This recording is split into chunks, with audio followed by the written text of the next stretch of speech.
নমস্কার বন্ধুরা, আমি ঝুমাস ক্রিয়েশনে আপনাদের সবাইকে স্বাগত। আজ আমি আপনাদের সঙ্গে শেয়ার করব কচুরলতির রেসিপি। এই কচুরলতি আমরা কম বেশি সবাই রান্না করি আর আমাদের সবারই প্রায় প্রিয় রেসিপি।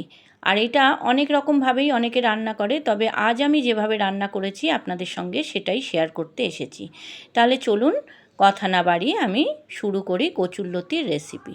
প্রথমে কচুরলতিগুলো আমি সিদ্ধ করে নেব। তার জন্য কড়াইতে আমি পরিমাণ মতো জল দিলাম আর দেব 1 চামচ নুন।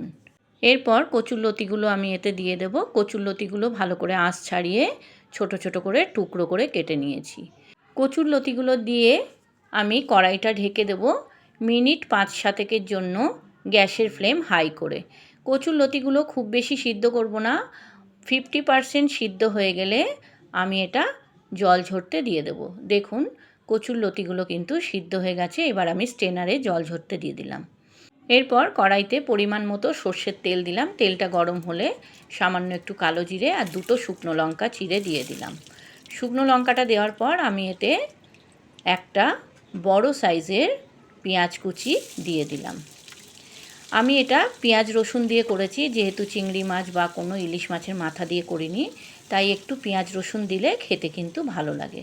আপনারা চাইলে পেঁয়াজ রসুনটা স্কিপ করতে পারেন। পেঁয়াজটা 2-3 মিনিট মতো নাড়াচাড়া করব। এবার এতে আমি রসুনগুলো দিয়ে দেব। এখানে 7-8টা রসুন গ্রেট করে নিয়েছি। রসুনটা দিয়ে আবার কিছুক্ষণ নাড়াচাড়া করব। পেঁয়াজ আর রসুনটা একটু ভালো মতো ভাজা হয়ে গেলে আমি এতে সিদ্ধ করা কচুরলতিগুলো দিয়ে দেব। কচুরলতিগুলো দিয়ে একটু নাড়াচাড়া করে নিতে হবে। ভালো করে পেঁয়াজ আর রসুনটা কচুর সঙ্গে মিশিয়ে নিতে হবে। এরপর আমি এতে দেব 1 চামচ হলুদ গুঁড়ো আর 1 চামচ লঙ্কার গুঁড়ো। এতে আমি কিন্তু কোনো কাঁচা লঙ্কা দিলাম না, দিলাম আরও 1/2 চামচ নুন।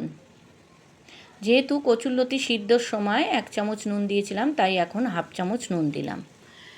একটু নাড়াচাড়া করে আমি কড়াইটা ঢেকে দেব মিনিট 3-4 জন্য গ্যাসের ফ্লেম মিডিয়াম করে। 3-4 মিনিট পর ঢাকা খুলে দেখলাম কচুরলতিগুলো প্রায় ভাজা হয়ে গেছে। আরও কিছুক্ষণ ভেজে নিতে হবে। এই কচুরলতি করতে গেলে কিন্তু সর্ষের তেলেই করতে হয়, খেতে তাহলে ভালো হয়। এরপর আমি এতে দেব 1 চামচ চিনি। চিনিটা আপনারা চাইলে নাও দিতে পারেন, তবে একটু চিনি দিলে টেস্টটা কিন্তু ভালো হয়। এরপর ভালো করে আমি এটা ভেজে নেব। গ্যাসের ফ্লেমটা লো টু মিডিয়ামে রাখবো, তারপর ভালো করে এটা ভেজে নেব। কচুরলতি প্রায় রেডি। এবার আমি একটা সার্ভিং বলে এটা সার্ভ করে নেব। দেখুন দেখতে যেমন লোভনীয় হয়েছে, খেতেও কিন্তু অসাধারণ হয়েছে। আপনারা একবার এইভাবে করে দেখুন, আপনাদেরও ভালো লাগবে। আমার এই রেসিপিটা যদি আপনাদের ভালো লাগে বন্ধুরা, আমার চ্যানেলটাকে সাবস্ক্রাইব করে দেবেন, লাইক কমেন্ট শেয়ার করবেন আর পাশে থাকা বেল আইকনটা প্রেস করে দেবেন, যাতে আমার ভিডিও আপলোড হওয়ার সাথে সাথে আপনাদের কাছে নোটিফিকেশান পৌঁছে যায়। আর পুরনো বন্ধুদের আমার অনেক ভালোবাসা আমার পাশে থাকার জন্য। যারা আমার চ্যানেলে নতুন এই রেসিপিটা দেখছেন তাদের কাছে আমার অনুরোধ, আমার চ্যানেলটাকে সাবস্ক্রাইব করে আমার পাশে থেকে যাবেন প্লিজ। আমিও কথা দিচ্ছি আপনাদের পাশে থাকবো। আপনারা যারা ফেসবুক থেকে আমার এই রেসিপিটা দেখছেন, আমার ফেসবুক পেজটাকে ফলো করে দেবেন।